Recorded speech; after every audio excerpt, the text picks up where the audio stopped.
Hello and welcome to Guns and Gear. You know, I haven't shown very many of my Colt revolvers, and I really don't have an excuse for that. It's just whenever I think about pulling out some guns and putting them on the table, I just haven't grabbed them.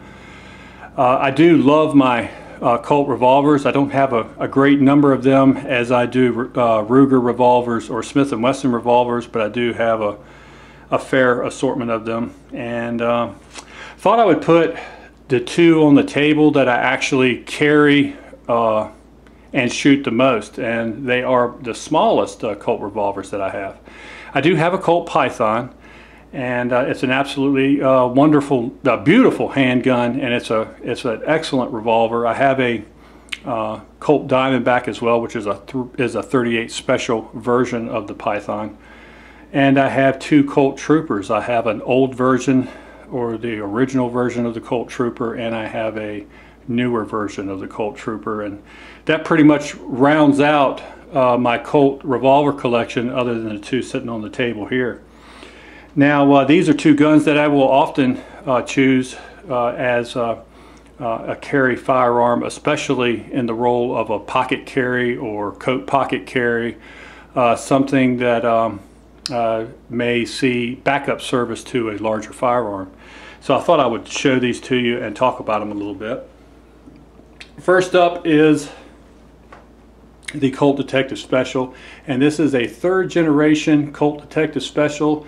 The Detective Special was made for a long period of time and has seen quite a few revisions.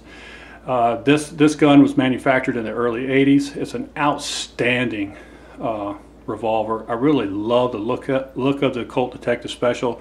Not only that, it's reminiscent of those old gangster movies and private investigator movies and things of that nature, and it's just a great little gun.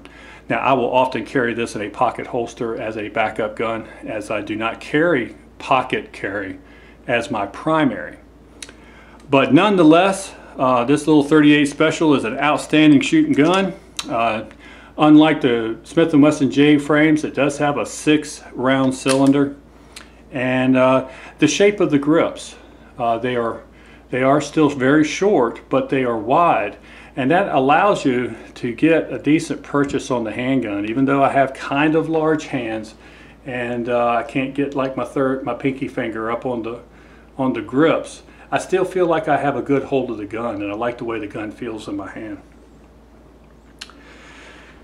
Now, there was a fourth generation of the Colt Detective Special that came out, and it was still in 38 Special, and the ones I've seen were stainless steel, and they had moved the firing pin from the hammer to the frame, and I think they did some other work in the internals to more or less upgrade and make it a little bit cheaper to manufacture. I do not have one of those guns. Maybe I'll get one of those guns in the future. I don't know. I'm kind of glad that I have the few Colts that I have, because the prices of Colts seem to be, in some cases, absolutely ridiculous. But anyway, the next firearm up could be considered the 5th generation of the Colt Detective Special. It is called the Colt Magnum Carry. And it still has that shape of the Colt Detective Special, especially the 3rd generation and forward, because it has a shroud over the ejection rod, and it's a handsome gun as well. Now, this is a stainless steel. It is a polished stainless steel, and just a great little gun. Now, this gun does have the firing pin on the frame. Okay, so it has the changes made from the 3rd generation forward, and also has the 6-round cylinder. One of the greatest changes to this gun is it has a little bit beefed up frame. There's a little bit bigger cylinder, because this firearm was made in .357 Magnum. And so that makes it a very small .357 Magnum. It's an excellent shooting gun. This is the Hogue grips that came with the gun when I bought it, and I'm kind of glad I never really changed them, because it does make it a little bit more challenging for pocket carry, but you're awfully glad you have them when you start lighting off 357 Magnums in this small gun.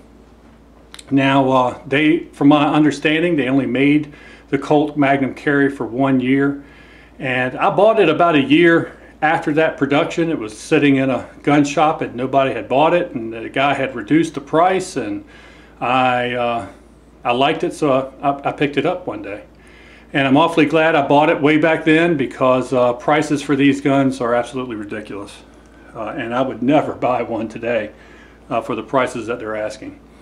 But anyway, these are two Colts that you can really count on. I really like them very much, and I thought I'd share them with you in a kind of a quick video. At any rate, folks, thank you for watching as always. I certainly appreciate it. And remember to shoot straight on the range and in life. Thanks.